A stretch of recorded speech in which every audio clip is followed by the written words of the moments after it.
If you understand this story, your level is B1. Mother's sacrifice. Enjoy listening.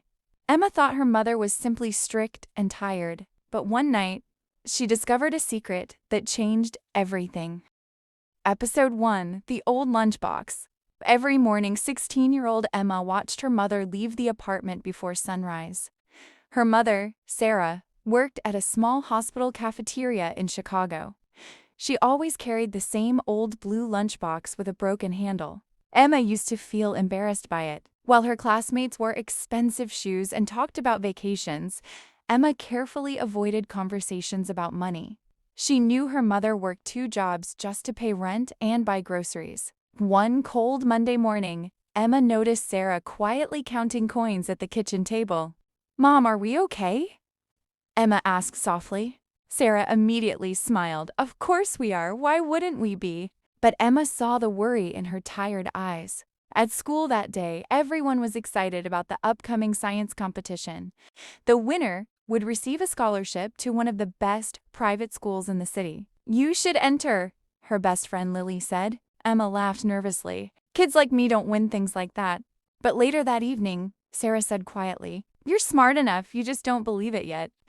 Emma smiled weakly. What she didn't know was that Sarah had secretly skipped dinner for 3 nights to save money for Emma's project materials. And that same night, after Emma fell asleep, Sarah quietly opened a small metal box hidden under her bed.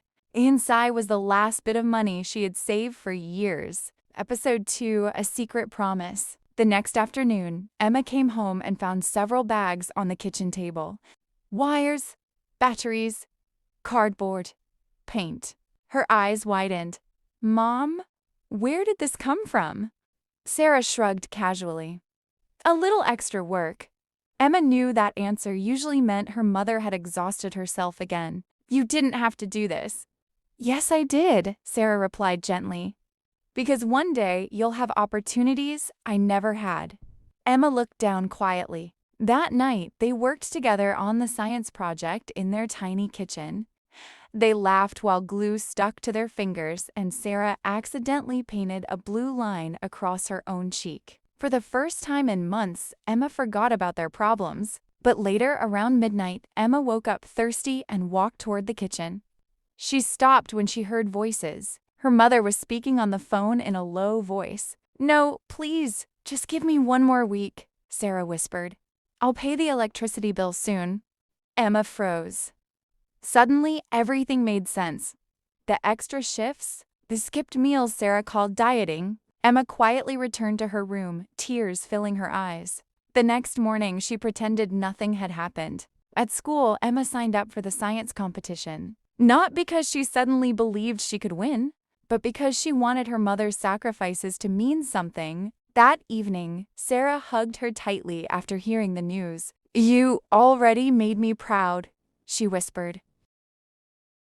Episode 3: The Blackout. 3 days before the science competition, Emma was carefully testing her project when suddenly the apartment went dark. The fan stopped spinning, the lights disappeared, silence filled the room. Sarah slowly lowered her eyes. "I'm sorry," she whispered.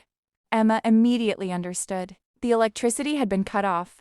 For a moment, neither of them spoke. Outside, rain tapped softly against the windows while the apartment became colder by the minute. "It's okay," Emma said quickly, forcing a smile. "We can still finish." But secretly, panic filled her chest.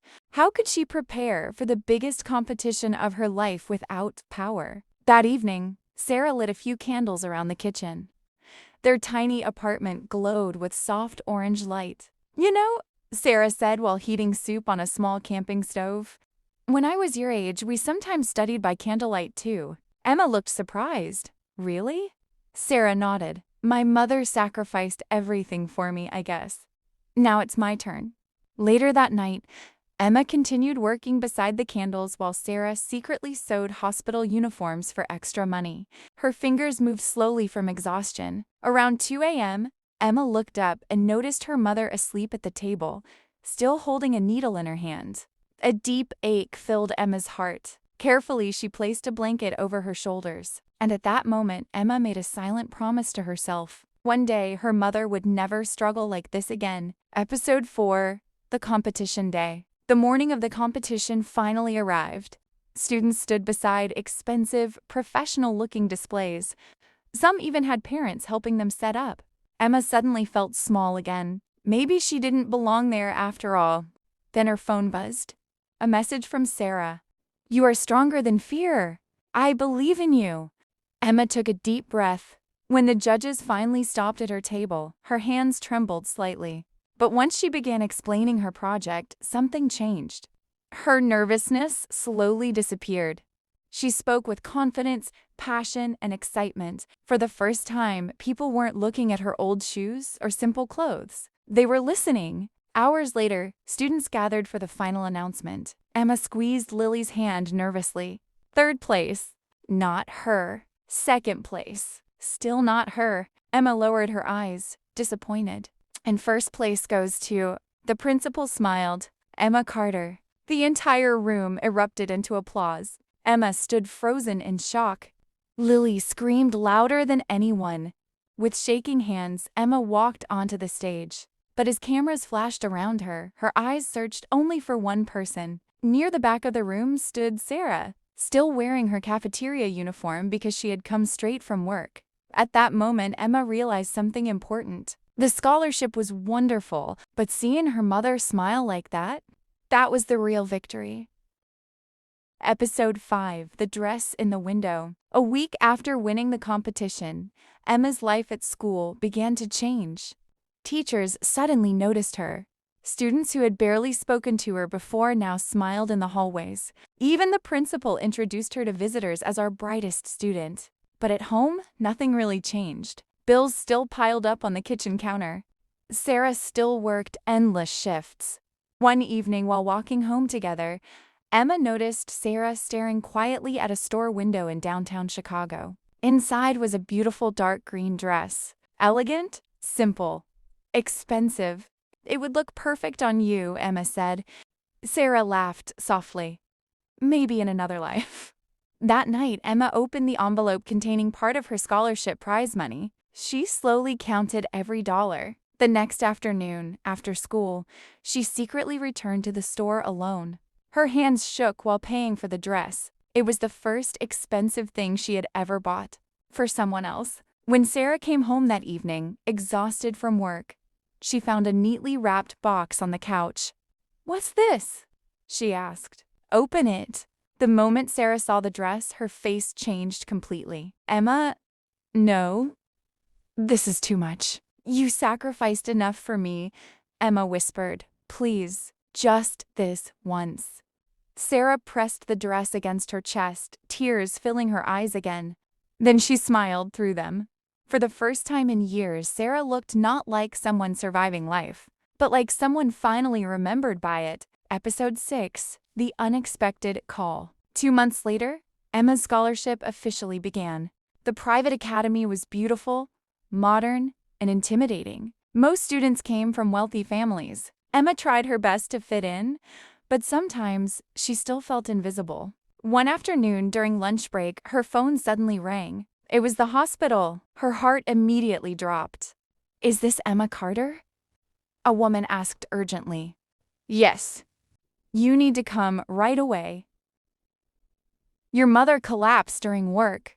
The world around Emma blurred. She barely remembered leaving school.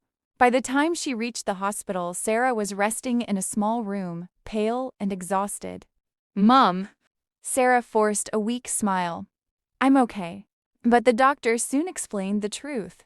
Stress, exhaustion, severe lack of rest. Emma lowered her eyes in guilt. While she had been chasing new opportunities, her mother had continued destroying her health to support them. That night, Emma sat beside Sarah's hospital bed holding her hand. "You need to stop working so much," Emma whispered. Sarah smiled faintly. "And let you worry about money instead?" "I'll work too," Emma replied immediately. "No." Sarah squeezed her hand gently. "Your job is to build a future bigger than this room." Emma looked away, tears quietly falling. Outside the hospital window, snow slowly covered the city lights. And for the first time, Emma realized something frightening. Even the strongest mothers are not invincible. Episode 7. The Letter. After Sarah returned home from the hospital, things became different. Emma began helping more around the apartment. She cooked simple dinners, cleaned before school, and even started tutoring younger students for extra money. But Sarah still tried to hide her exhaustion. One rainy evening, Emma arrived home carrying grocery bags when she noticed an official-looking envelope on the table. It had the logo of a famous technology company in Chicago. Her heart pounded. "Mom, what is this?" Sarah looked confused.